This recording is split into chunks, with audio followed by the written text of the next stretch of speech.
काली देवरानी के जादुई सोने के बाल। सुलेखा की दो बहू थी, जिसमें से एक काली थी तो एक गोरी थी। उसकी छोटी बहू सलोनी का रंग सांवला था, तो वहीं नताशा दूध से भी गोरी और बहुत ज्यादा सुंदर थी। उसे अपनी खूबसूरती पर भी बहुत ज्यादा घमंड था। कितनी खूबसूरत हूँ मैं। मेरी खूबसूरती के पीछे तो पूरे मोहल्ले की बहुएं फेल है। आखिर माँ जी के तो भाग्य खुल गए जो उनके घर में इतनी खूबसूरत बहू आई है। तभी वहां पर सलोनी आती है और नताशा से कहती है, दीदी, माँ जी आपको बुला रही हैं। हे भगवान, अब इस बूढ़ी औरत को मुझसे क्या काम पड़ गया। नताशा ऐसा सोचकर सलोनी के साथ सुलेखा के पास पहुंच जाती है, जहां सुलेखा अपनी बहू नताशा को अपनी बहुत महंगी महंगी साड़ियां निकाल कर देने लगती है। अरे बहू, मैंने तो तुझे इसलिए बुलाया था कि मुझे तुझे ये साड़ियाँ देनी थी। ये साड़ियाँ बहुत महंगी हैं और आज भी इनकी शान कम नहीं होती। पहनने पर तो ये गजब ही लगती हैं। नताशा साड़ियां देखकर बहुत खुश हो जाती है, क्योंकि वो सभी साड़ियां बहुत महंगी थीं।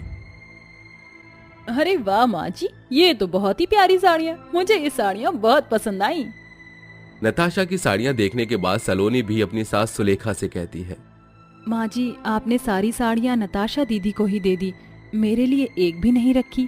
अरे तू क्या करेगी ऐसी साड़ियाँ पहनकर? वैसे भी तेरे रंग की वजह से कोई भी साड़ी तेरे ऊपर अच्छी नहीं लगेगी। जा जाकर तू काम कर ले। अपने साथ ऐसा भेदभाव देखकर बेचारी सलोनी की आंखों में आंसू आ जाते हैं और वो चुपचाप रसोई में जाकर काम करने लगती है। पता नहीं क्यों मेरे साथ ही इतना भेदभाव करती हैं माँ जी। उनको आखिर मुझसे इतना बैर क्यों है? तभी बहू नताशा आती है और सलोनी से कहती है, क्योंकि तुम इतनी काली और बदसूरत जो हो। अगर थोड़ी सी भी सुंदर होती तो शायद थोड़ी बहुत कदर हो जाती, लेकिन अफसोस। खैर छोड़ो, अब मैं तुम्हें क्या बोलूं। नताशा की बात सुनकर बेचारी सलोनी और भी ज्यादा रोने लगती है। रोते रोते वो अचानक से बेहोश हो जाती है और उसके मुंह से खून निकलने लगता है। ये देखकर नताशा बहुत ज्यादा डर जाती है और वो सुलेखा को आवाज लगाकर बुलाने लगती है। अरे माँ जी, कहाँ हो आप? जल्दी से यहाँ पर आओ। देखो यहाँ पर क्या हो गया है। सलोनी के मुंह से खून निकल रहा है। सुलेखा जैसे ही रसोई में सलोनी की हालत देखती है, वो भी हैरान रह जाती है। जिसके बाद वो फौरन एम्बुलेंस को कॉल करके बुला लेती है। जिसके बाद सुलेखा सलोनी को हॉस्पिटल में एडमिट करवा देती है, जहां डॉक्टर उसका चेकअप करते हैं। कुछ ही देर में डॉक्टर सुलेखा के पास आते हैं और उससे कहते हैं, देखिए, इसकी हालत बहुत ज्यादा बिगड़ चुकी है। अगर ये सुधरी नहीं तो आगे आपकी बहू की जान भी जा सकती है। आपको इस पर पहले ही ध्यान देना चाहिए था। डॉक्टर साहब, आप क्या कहना चाहते हो? मुझे कुछ समझ नहीं आ रहा। अरे, आपकी बहू को ब्रेन कैंसर की बीमारी है। क्या आपको इसके बारे में नहीं पता? अच्छा, तो ये बात है। तभी तो उस काली कलूटी के बाल यहाँ से वहाँ झड़ते रहते थे। सुलेखा ये सुनते ही अचंभित रह जाती है। सुलेखा बहुत ज्यादा खड़ूस किस्म की औरत थी। वो अपनी बहू का इलाज करवाए बिना ही उसे घर ले आती है और उसके बारे में उसके पति सुमित को भी बता देती है। ये देख बेटा, जिस लड़की को तू अपनी पसंद से इस घर में लेकर आया था, उस लड़की ने ना केवल मुझे ही धोखा दिया बल्कि तुझे भी इतना बड़ा धोखा दिया है। अरे, इसे ब्रेन कैंसर है। क्या कहा? Brain cancer? इसका तो इलाज भी बहुत महंगा होता है। सलोनी, तुम्हारी हिम्मत कैसे हुई मुझसे इतना बड़ा सच छुपाने की? मुझे डर था कि कहीं आप मुझे इस बीमारी के चलते छोड़ ना दो। इतनी बड़ी बीमारी और ऐसे मरीज के साथ मैं एक पल भी नहीं रह सकता। झूठ तो बोला ही था। अब इसकी भरपाई भी करो। अभी के अभी मेरा घर छोड़कर चली जाओ यहाँ से। नहीं जी, ऐसा मत कीजिए। मुझे यहाँ से मत निकालिए। सुमित उसकी एक नहीं सुनता, जिसके चलते वो उसे घर से धक्के मार कर निकाल देता है। बेचारी सलोनी रोते रोते सड़क पर चलने लगती है। तभी उसे एक झोपड़ी नजर आती है। अब और कोई तो चारा नहीं है, इस झोपड़ी में ही रह लेती हूँ। उस दिन के बाद से सलोनी उस झोपड़ी में रहने लगती है। एक तो वो काली, ऊपर से उसके ब्रेन कैंसर की वजह से सारे बाल भी झड़ जाते हैं और वो बहुत ज्यादा बदसूरत भी दिखने लगती है। क्यों हुआ मेरे साथ ऐसा?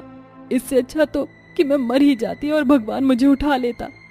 तभी रात के समय एक बूढ़ी औरत झोपड़ी के अंदर आ जाती है। अरे तुम कौन हो और मेरी झोपड़ी में क्या कर रही हो?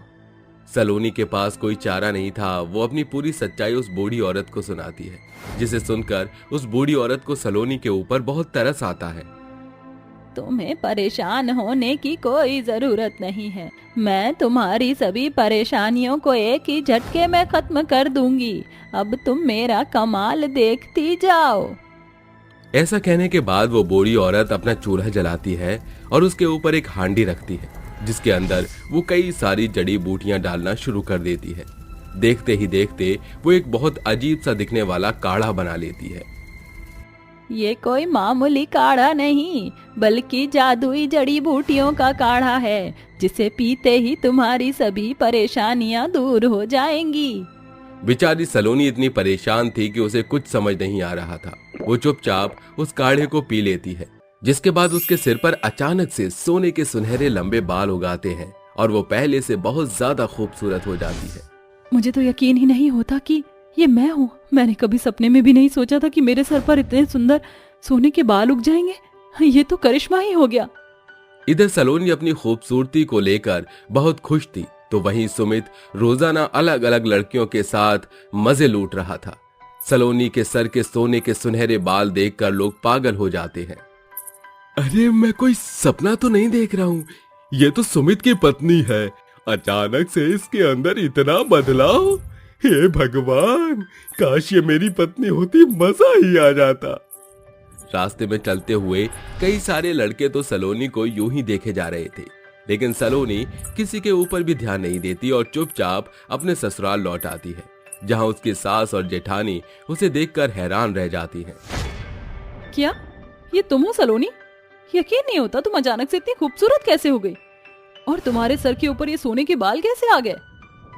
सलोनी सास और अपनी जेठानी को कुछ नहीं बताती, जिसके बाद वो आराम से अपने कमरे में जाकर शाम तक अपने पति का इंतजार करने लगती है। शाम को जैसे ही सुमित वापस घर लौटता है तो वो अपनी पत्नी सलोनी को देखकर हैरान रह जाता है। सलोनी, क्या ये तुम हो? तुम्हारी ये काया पलट अचानक से कैसे हो गई? सुमित अचानक से सलोनी के ऊपर लट्टू हो जाता है। ये देखकर सलोनी को अच्छा तो लगता है, लेकिन उसके मन में पुरानी बातें चलने लगती हैं। तुमने मेरी बदसूरती पर मुझे ठुकराया था, पर आज अचानक से इतना सारा प्यार मुझसे देखा नहीं जा रहा। सुमित को अपनी गलती का एहसास होता है और वो सलोनी से माफी मांगने लगता है। तुमने सही कहा, मैं बहुत बुरा हूं, मैं तुम्हारे लायक था ही नहीं कभी। मुझे हो सके तो मुझे माफ कर देना।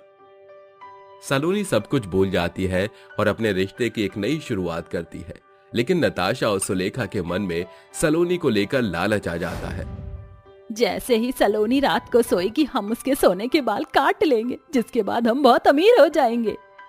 रात के समय मौका देखते ही सुलेखा और नताशा सलोनी के कमरे में पहुंच जाते हैं। एक तरफ नताशा कैंची लेकर सलोनी के बाल काट रही होती है, तो दूसरी तरफ सुलेखा सलोनी के बालों को पकड़ रही होती है। वो जैसे ही कैंची बालों पर रखती है, उन्हें एक बहुत तेज जोरदार करंट लगता है। हाय राम, मर गई। अरे ये कौन से वोल्ट की बिजली फिट करवा रखी है तूने अपने बालों में? 440 वोल्ट से भी बड़ा धमाका लगा। तुम्हारे लालच की वजह से ये सब हुआ। ये कोई मामूली बाल नहीं, बल्कि जादुई बाल हैं। अगर तुमने इन्हें नुकसान पहुंचाने की कोशिश की तो उल्टा तुम्हें ही नुकसान होगा। फिर क्या था, उस दिन के बाद से सुलेखा और नताशा लाइन पर आ जाती हैं और सलोनी के साथ अच्छे से बर्ताव करने लगती हैं। अब सलोनी खुशी खुशी अपने ससुराल में रहने लगती है। तुम्हें तो इस घर में रहने का कोई हक नहीं है। निकलो मेरे घर से अभी के अभी। ऐसा कहकर श्वेता धक्के मारकर उस लड़की को घर से बाहर कर देती है। वहीं दूसरी ओर राज उससे माफी मांगते हुए कहता है, श्वेता, मुझे माफ कर दो, मैंने तुम्हारे साथ बहुत बुरा किया है। मैं पागल हो गया था जो उस लड़की के बहकावे में आ गया था। मुझे एक और मौका दे दो श्वेता। मुझे कुछ समझ नहीं आ रहा कि मैं क्या कहूँ, क्योंकि तुमने तो एकदम से मेरा साथ छोड़ दिया। मुझे दीदी माफ कर दो, मैंने तुम्हारे साथ सबसे ज्यादा बुरा किया है। आखिर ये दोनों श्वेता नाम की लड़की से क्यों माफी मांग रहे थे? क्या दोनों ने कुछ गलत किया था? राज राधिका कौन थे और वो लड़की कौन थी जिसे श्वेता ने घर से धक्के मारकर बाहर कर दिया? पूरी कहानी का सच क्या है, ये जानने के लिए हम कहानी में कुछ समय पीछे चलते हैं, जहां प्रकाश नाम के एक व्यक्ति की 5 साल की सांवली रंग रूप वाली बेटी थी। कुछ दिन पहले ही उसकी माँ एक कार हादसे में उसे छोड़कर चली गई थी। ऐसे में प्रकाश का अपनी बेटी को खुद संभाल पाना बड़ा मुश्किल हो रहा था। इसलिए अपने दोस्त की बातों में आकर वो माही नाम की एक औरत से शादी कर लेता है, जो कि श्वेता को अपनी बेटी समझकर बड़े नाज और प्यार से पाल पोस कर बड़ा कर उसे प्यार करने के चक्कर में उसने अपनी बेटी राधिका पर कभी ध्यान नहीं दिया। 20 साल बीत जाते हैं। ऐसे ही एक दिन जब दोनों कॉलेज से वापस लौटती हैं तो श्वेता अपना इनाम लाकर माही को कहती है, माँ देखो, मुझे स्पोर्ट्स में फर्स्ट प्राइज मिला, मैं जीत गई। ये ट्रॉफी आपके लिए है क्योंकि आप वर्ल्ड की बेस्ट ममा हो जिन्होंने मेरा हमेशा साथ दिया। ये ट्रॉफी माँ मैं आपकी वजह से ही जीती हूँ। कैसे बेटा? वो इसलिए, मेरे पैर में चोट लगने के बाद भी आपने मुझे इतना मोटिवेशन दिया और मैं जीत गई। तभी फैंसी ड्रेस कंपटीशन में जीतकर राधिका आती है और कहती है, माँ देखो, मैं फर्स्ट आई फैंसी ड्रेस कंपटीशन में। अरे वाह, ये तो बहुत अच्छी बात है। अरे श्वेता बेटा, तूने फैंसी ड्रेस में पार्टिसिपेट क्यों नहीं किया? माँ मैंने आपको अपनी ट्रॉफी दिखाई, आपने मुझे कोई रिएक्शन नहीं दिया। और वैसे भी ये पार्टिसिपेंट करके कौन सा जीत जाती, ये तो कल्लो माई है। ये चाहे कोई भी ड्रेस पहन ले, इसकी शक्ल सूरत ऐसी ही रहेगी। जीतना तो बहुत दूर की बात। राधिका, अपनी बड़ी बहन से भला ऐसी बात करने की तुम्हारी हिम्मत कैसे हुई? तुम्हारी बड़ी बहन है वो, दोबारा से इस तरह के लफ्ज में उससे बात मत करना। कोई बात नहीं माँ, जाने दीजिए, वैसे भी वो छोटी है, छोटी बहन तो नटखट होती ही है। ये कहकर तू इसे सर पर मत चढ़ा बेटा, मेरे लिए तुम दोनों बराबर हो वैसे भी। बस माँ, हमेशा आपने उस सौतेली बहन का साथ दिया और अपनी सगी बेटी के साथ ऐसा व्यवहार किया, लेकिन मैं अब और चुप नहीं बैठूंगी। सर पर तो वैसे भी आपने इसे चढ़ा रखा है, मुझे तो कभी पूछा ही नहीं। ऐसे ही कुछ दिन बाद प्रकाश कहता है, अरे माही, हमारी बड़ी बेटी के लिए एक बहुत अच्छा रिश्ता आया है, तो मैं सोच रहा हूँ श्वेता की शादी राज से करवा दूं। वो बहुत अच्छा लड़का है और मैं तो मिला भी हूँ उससे। अगर आपको ठीक लगता है तो कर दीजिए, हमें चटमंगनी पटब्याह करने में कोई असहमति नहीं। अरे वाह, ये तो बहुत अच्छा है। ये कहते ही सही मुहूर्त देखकर प्रकाश अपनी बड़ी बेटी, जो कि सांवली थी, उसकी शादी राज से करवा देता है। उसे अपनी नई जिंदगी में खुश होता हुआ देख राधिका को बिल्कुल अच्छा नहीं लगता और वो उससे बदला लेने के लिए कहती है, श्वेता, मैं तुझे इतना खुश नहीं देख सकती। अब तू देख मैं तेरे साथ क्या करती हूँ। तूने मुझसे मेरी माँ छीन ली, पिता का प्यार भी मुझे नहीं मिला। तूने बहुत खुशहाल जिंदगी बिता ली, अब देख कैसा बवंडर मैं तेरी जिंदगी में लाती हूँ। तेरी बहन ही अब तेरी सौतन लाएगी। ये कहकर वो श्वेता के घर कुछ दिन रहने चली जाती है, जहाँ उस घर में श्वेता सिर्फ अपने पति के साथ रहती थी। जीजू, आज आप ऑफिस से मेरे लिए कुछ नहीं लाए? अरे ऐसे कैसे नहीं लाऊंगा, ये देखो तुम्हारी फेवरेट कुल्फी, पिस्ता बादाम, जल्दी खा लो वरना पिघल जाएगी। थैंक यू जीजू।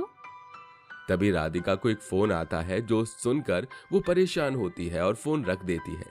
तभी राज कहता है, क्या हुआ राधिका, तुम इतना परेशान क्यों हो? जीजू, मेरी शोभा नाम की एक फ्रेंड है, उसे पीजी नहीं मिल रहा, तो क्या वह कुछ महीनों के लिए यहाँ रह सकती है? हाँ हाँ, बुला लो। दीदी, आपको तो कोई प्रॉब्लम नहीं है ना? नहीं नहीं, मुझे कोई प्रॉब्लम नहीं है। ऐसा कहकर राधिका अपनी फ्रेंड को घर में बुला लेती है, जिसके आते ही पैर फिसल जाते हैं और राज उसे अपनी बाहों में भर लेता है, जहां दोनों एक दूसरे की आंखों में देखते हैं। राधिका की तरह उसकी फ्रेंड भी बहुत गोरी चिट्टी थी। अरे आप ठीक तो है ना? हाँ, मैं ठीक हूँ। उस तरफ आपका कमरा है। अच्छा हुआ तू यहाँ आ गई, अब हम दोनों मस्ती करेंगे। तुम दोनों बैठ जाओ, मैं चाय नाश्ता लेकर आती हूँ शोभा के लिए। ये कहकर श्वेता उसे चाय नाश्ता दे देती है। अगले दिन जब शोभा नहा रही थी तो उसकी टॉवल बाहर रह जाती है। राधिका जानबूझकर राज को शोभा के कमरे की तरफ भेजती है, जहां राज को उसकी पुकार सुनाई देती है। अरे प्लीज कोई मुझे टॉवल दे दो, बाहर बेड पर रह गई है। कोई नहीं है यहाँ, लगता है मुझे ही देना पड़ेगा। तभी राज उसे टॉवल पकड़ा देता है। कुछ मिनट में ही वो बाहर आती है तो जानबूझकर शोभा उससे टकराकर बेड पर दोनों एक साथ गिर जाते हैं, जहां दोनों को एक दूसरे की बाहों में देखकर श्वेता की हवाइयां उड़ जाती हैं। अरे ये सब क्या है राज? श्वेता, जो तुम सोच रही हो ऐसा कुछ भी नहीं है। गलती से उसका पैर फिसल गया और मैं भी गिर पड़ा, वो तो शुक्र है लगी नहीं। ठीक है, अब आप बाहर आ जाइए। तभी राज डाइनिंग टेबल पर चला जाता है जहां सब खाना खाते हैं। एक हफ्ता बीतता है। शोभा बार बार राज के करीब जाती है। राज भी उसके करीब जाए बिना रह नहीं पाता। इस तरह दोनों का अफेयर श्वेता की नाक के नीचे चलता है और अक्सर श्वेता उन दोनों को एक साथ देख लेती है। साथ ही राधिका अपनी बहन को राज के खिलाफ भड़काती भी है। एक दिन राज शोभा से शादी कर उसे घर ले आता है। ये देखकर श्वेता कहती है, वाह राज, तुमने तो बहुत अच्छा किया जो मेरे जीते जी मेरे सामने मेरे घर में सौतन ले आए। हाँ ले आया, पर तुम्हारी बहन ही इसे घर में लाई थी। अगर ये घर में नहीं रहती तो मुझे शोभा से प्यार नहीं होता, न तुम्हारी सौतन आती। अब झेलो। इस बात से श्वेता अंदर से टूट जाती है, लेकिन अभी भी श्वेता के सामने सच आया नहीं था। कुछ ही दिन में शोभा पूरे घर पर हक जमा लेती है और श्वेता राधिका को घर की नौकरानी बनाकर घर का सारा काम करवाती है, उस पर अत्याचार करती है और राज को भी उसने अपनी मुट्ठी में कर लिया था। लेकिन एक दिन जब राज का एक्सीडेंट होता है और उसे अपनी पत्नी की जरूरत होती है तो शोभा उसके काम नहीं आती। उस दिन राज श्वेता से माफी मांगकर कहता है, श्वेता मुझे माफ कर दो, मैं तुम्हारे प्यार का मोल समझ नहीं पाया और तुम्हारी सौतन ले आया। दीदी, मैं भी तुम्हें एक सच बताना चाहती हूँ। तुम्हारी सौतन को लाने वाली तुम्हारी अपनी बहन मैं हूँ। मैंने शोभा को तुम्हारी जिंदगी में जहर घोलने के लिए बुलाया था, पर ये मुझ पर ही हावी हो जाएगी पता नहीं था। मुझे माफ कर दो दीदी और इसे भगा दो। क्या मेरी सौतन लाने वाली तुम थी? मुझे यकीन नहीं होता राधिका, तुमने ऐसा क्यों किया? क्योंकि बचपन में आपने मुझसे मेरी अपनी माँ और पापा का प्यार छीन लिया, इसलिए मैंने ये सब किया। तभी हेडफोन लगाकर गाना सुनती हुई शोभा के सिर से हेडफोन फेंककर श्वेता एक तेज का चाटा उसे लगाती है। हाउ डेयर यू काली लड़की, तुम्हारी आंखों में जरूर खराबी आई है। I am not black girl, सांवली रंगत है मेरी। भले ही तुम्हारी जितनी गोरी ना हूँ, लेकिन दिल तो तुम्हारा बहुत ही काला निकला। अभी के अभी मेरे घर से निकल जाओ, वरना चप्पलों से भूत बना दूंगी। तुम्हारे बारे में मुझे सब कुछ पता चल चुका है। हाँ तो जाकर अपनी बहन को संभाल, उसने ये सब करने को कहा था, इसलिए मैंने तुम सब पर हुक्म चलाया धीरे धीरे। उसकी बात सुनकर श्वेता चप्पल से शोभा को पीटने लगती है, जिससे वो कहती है, आहा, अरे बस करो, और कितना मारोगी? जाती है या दूं? ये कहकर श्वेता उसे सामान समेत घर से धक्का देकर बेदखल कर देती है, जहां उसका पति और बहन दोनों उससे माफी मांगते हैं। श्वेता तुम मुझे माफ कर दो। मुझे भी दीदी। ठीक है, लेकिन आखिरी बार। इस तरह श्वेता अपनी बहन और पति के साथ खुशी खुशी रहने लगती है और एक नई जिंदगी की शुरुआत होती है।